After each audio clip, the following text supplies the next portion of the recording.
Hello and welcome to the Book Doctor's YouTube channel. So, 3 hacks for overcoming writer's block. First of all, think of your writing in a different way. Many people think of writing as this precious thing where the muse has to fill you and you have to be inspired.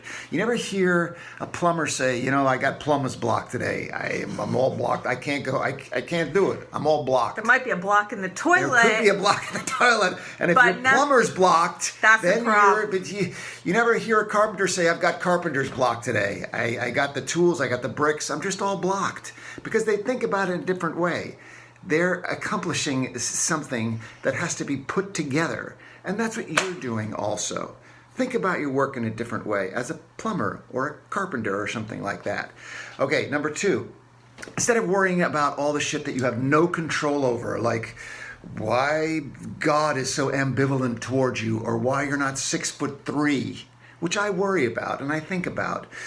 Retrain your mind. When you find yourself thinking about stuff that you cannot control, flip the script, change the record.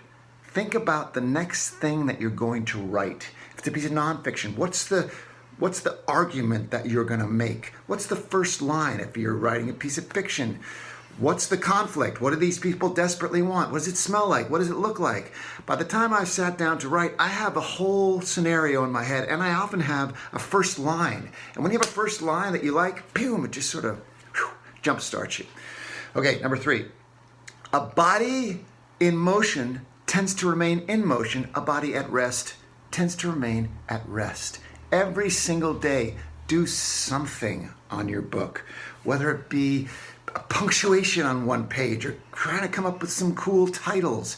Even if you have 10 minutes, keep every single day, keep priming the pump, keep the pump going, because it's much harder, as anyone who's ever had a well knows, that once the water's flowing, it's easier for it to flow. And when you have to it's a big pain. If you're wondering why I haven't said anything in this video, it's because I have a very hard time doing the things that David has said.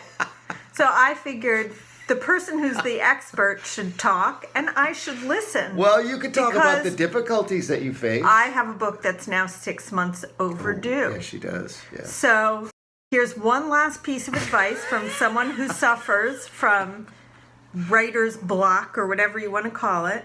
Don't clean the house. Oh. It's fine. It doesn't need to be cleaned.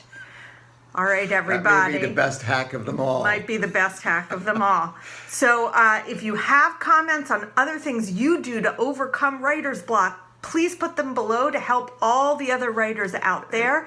If you have specific questions David can answer. David never has writer's block. So he can tell you everything he does to write every single day.